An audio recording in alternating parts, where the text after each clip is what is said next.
प्रभु यीशु मसीह के सामर्थ्य नाम में मैं आप सबका फिर से स्वागत करता हूं आपके अपने channel the word with Matthew में। जो आज हमारा टॉपिक है उसका नाम है tithe, offering and donation.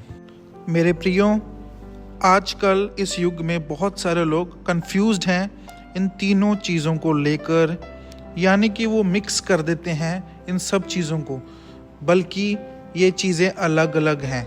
Tithe, offering and donation, ये तीनों अलग अलग हैं। आइए हम पवित्र शास्त्र में देखें कि इसके बारे में क्या लिखा है। बाइबल में सबसे पहले जो ऑफरिंग थी वो किसने दी, आइए हम देखते हैं। जब हम पढ़ते हैं उत्पत्ति की किताब, उसका 4 बाब, उसकी 3 आयत, जो सबसे पहले जो ऑफरिंग थी वो केन ने दी थी। अब इस ऑफरिंग का क्या मतलब है? ऑफरिंग का मतलब होता है आपकी जो कमाई है या आपके पास कोई चीज़ है उसमें से थोड़ा सा परमेश्वर को देना, ये होती है ऑफरिंग। और जो बाइबल में सबसे पहला दशवांश यानी कि जो टाइथ है वो दिया था अब्राहम ने। इसका जो जिक्र है वो लिखा है उत्पत्ति की किताब, उसका 14 बाब, उसकी 20 आयत में। यहाँ पर जो अब्राहम है उसने मलिकजदेक को सबसे पहले दशवांश दिया था, यानी अपनी हर एक चीज़ का उसने दशवांश दिया था। खाने का, उसने अपनी भूमि का, हर एक चीज़ का जो अब्राहम था उसने मलिकजदेक को दशवांश दिया था। ये बाइबल का पहला दशवांश है। एंड जो ये टाइथ शब्द आता है ये हिब्रू से लिया गया है, जो कि कहा जाता है मासेर, यानी कि दशवांश, 10वां हिस्सा। सो ये जो शब्द है टाइथ, ये हिब्रू से लिया गया है। और जो बाइबल में पहला जो रिकॉर्डेड दान था यानी डोनेशन थी वो अयूब ने की थी, जो कि हमें पाया जाता है अयूब की किताब, उसका 29 बाब, उसकी 12 से लेकर जब हम 16 आयत तक पढ़ते हैं, वहाँ पर जो अयूब है वो बता रहा है कि वो गरीबों की मदद भी करता है। आइए हम देखते हैं इन तीनों में डिफरेंस क्या है या इन तीनों में अंतर क्या है। सबसे पहले जो टाइथ है वो होता है जो आपके पास, जो आप कमाते हो या जितना धन आपके पास है, चाहे वो आपका लैंड हो या आपके घर में कोई एसेट हो या कोई भी चीज़ हो, हम कैश भी कह सकते हैं, या आपकी सैलरी आती हो, अगर उसमें से आप 10वां हिस्सा निकाल कर परमेश्वर के भवन में लेके जाते हो या परमेश्वर को देते हो किसी भी रूप से, वो 10वां हिस्सा होता है। और जो ऑफरिंग है उसे हम कह सकते हैं कि आपकी जो कमाई है उसमें से आप थोड़ा सा हिस्सा अपनी खुशी के साथ प्रभु के भवन में जब लेकर जाते हो, उसे हम ऑफरिंग कहते हैं। जैसे कि हम हर संडे परमेश्वर के भवन में जो चंदा लेकर जाते हैं उसे हम ऑफरिंग कहते हैं, लेकिन वो हम दशवांश में इंक्लूड नहीं करते।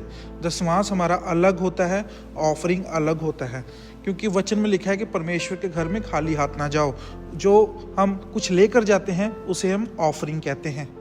जैसे कि वचन में केन और हाबिल ने अपनी भूमि में से कुछ परमेश्वर को दिया। कुछ का मतलब है वो उनकी अपनी मर्जी थी, उन्होंने अपना बेस्ट परमेश्वर को दिया, कुछ दिया, उसे हम ऑफरिंग कहते हैं। और इसे दशवांश में हम इंक्लूड नहीं कर सकते। और जो लास्ट है वो है डोनेशन, यानी कि दान देना। इसमें हम कह सकते हैं कि हम किसी की हेल्प करते हैं। अगर मान लो हमारे आसपास कोई गरीब है, या हमें पता है यहाँ पर कोई नीडी पर्सन है, या कोई विधवा औरत है, या किसी को कुछ चाहिए और उसके पास वो नहीं है, वो नहीं ले सकता, और हम उसे अगर वो चीज़ प्रोवाइड करते हैं तो उसे हम डोनेशन या दान देना कहते हैं। सबसे पहले हम देखेंगे जो दशवांश है, परमेश्वर उसके बारे में क्या कहता है। जब मूसा को परमेश्वर ने वो 613 कानून दिए, जो हम मूसा के कानून के नाम से भी जानते हैं, तो परमेश्वर ने जो दशवांश था उसको ज़रूरी ठहराया था। यानी कि परमेश्वर ने उन लोगों को बोला था कि जो भी तुम्हारी भोजन वस्तु है, जो भी तुम्हारे खेत हैं, जो भी तुम्हारी उपज होती है, तुमने उसका दशवांश मेरे भवन में लेकर आना है। और परमेश्वर ने अपने लोगों को एक बात और कही थी कि जो दशवांश का भी 10वां हिस्सा है वो लेवियों को देना है, ताकि उनके घर में भी भोजन वस्तु रहे। बाइबल में ढेरों एग्जाम्पल हैं दशवांश के।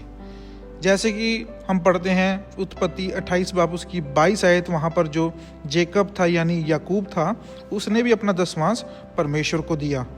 जब हम पढ़ते हैं लेवी व्यवस्था की किताब 27 बाब उसकी 30 आयत, गिनती की किताब उसके 18 बाब उसकी 21 आयत, और पुराने नियम में हमें बहुत सारे एग्जाम्पल्स मिल जाएंगे।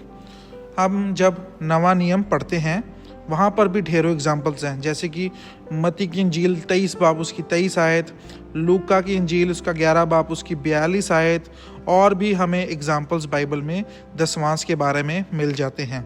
मेरे प्रियो, मैं आपको एक बात ज़रूर बताना चाहता हूँ, जो ये दसवांश है ये कंपलसरी है, ये देना ही देना है, क्योंकि परमेश्वर ने इसे कानून ठहराया है।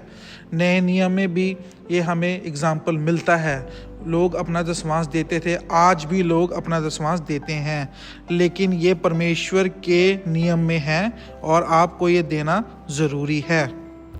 मान लो अगर आप इसे नहीं देते तो क्या होता है।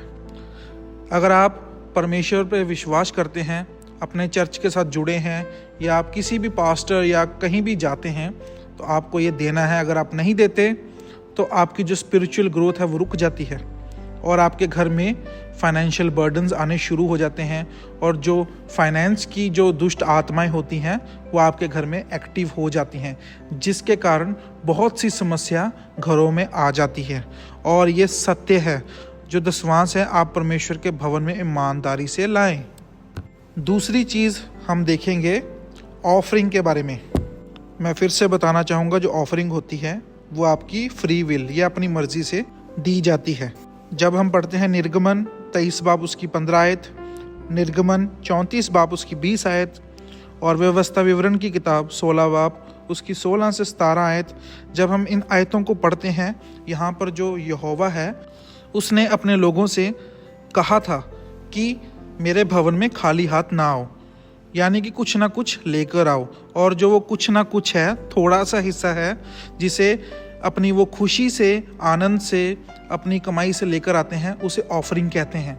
और जब भी आप भवन में जाएं, यानी कि चर्च में जाएं, अपने जो कलीसिया में जब आप जाते हैं, तो खाली हाथ ना जाएं, कुछ ना कुछ लेकर जाएं, क्योंकि यहोवा उससे प्रसन्न होता है, और उसे हम ऑफरिंग कहते हैं।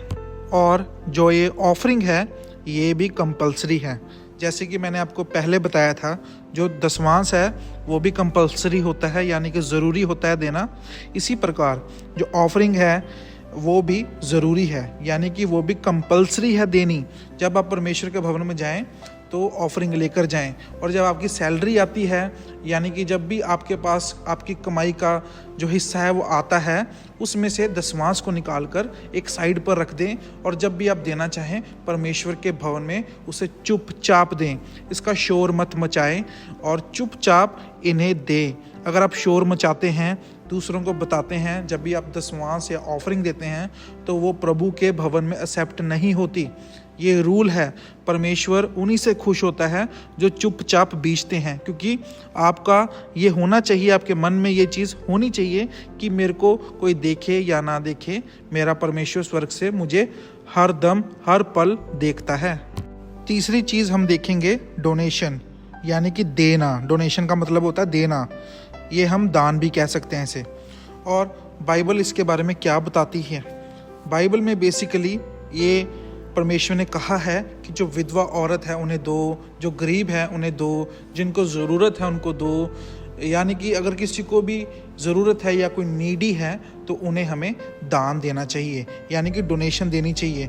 क्योंकि अगर आप ब्लेस्ड हैं, परमेश्वर ने आपको ब्लेस किया है, तो इसे ज़रूर दें।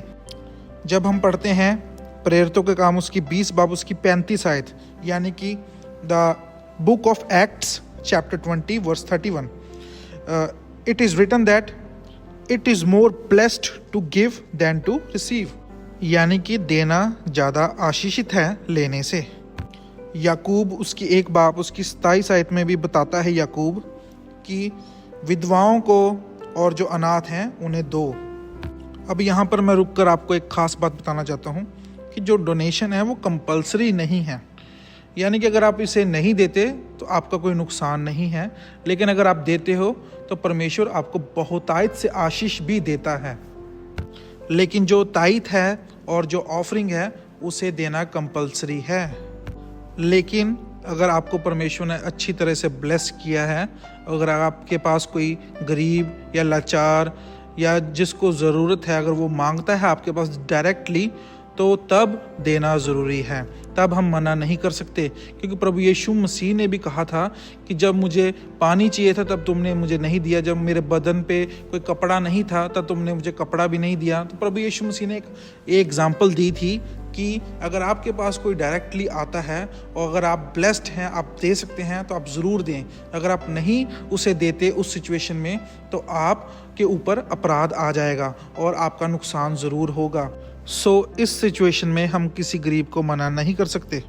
जिस प्रकार प्रभु यीशु मसीह ने हर किसी की ज़रूरत को पूरा किया था, जब जब लोग प्रभु यीशु मसीह के पास आते थे अपनी बीमारी को लेकर या भी कोई भी समस्या को लेकर, तो परमेश्वर प्रभु यीशु मसीह से खाली हाथ नहीं भेजते थे।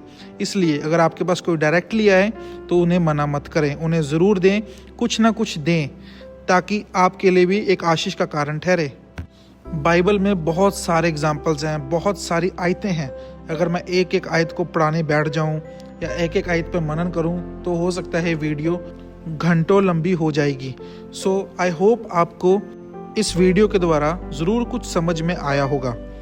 आज जो हमने पढ़ा है वो है टाइथ, ऑफरिंग और डोनेशन, यानी कि दसवांश, परमेश्वर के घर में कुछ बीजना और गरीबों को देना। ये तीनों चीज़ें अलग अलग हैं। मेरे प्रियो, अगर आप मसीही में हैं, आप विश्वासी हैं, तो आप टाइथ और जो ऑफरिंग है उसे ज़रूर दें और कोशिश करें थोड़े थोड़े समय के बाद किसी गरीब की मदद भी करने की, क्योंकि उसमें भी परमेश्वर आशीष आपको ज़रूर देगा। आई होप आप इस वीडियो के माध्यम से ज़रूर कुछ सीख पाए होंगे। मैं आपको फिर एक नई वीडियो के साथ मिलूँगा।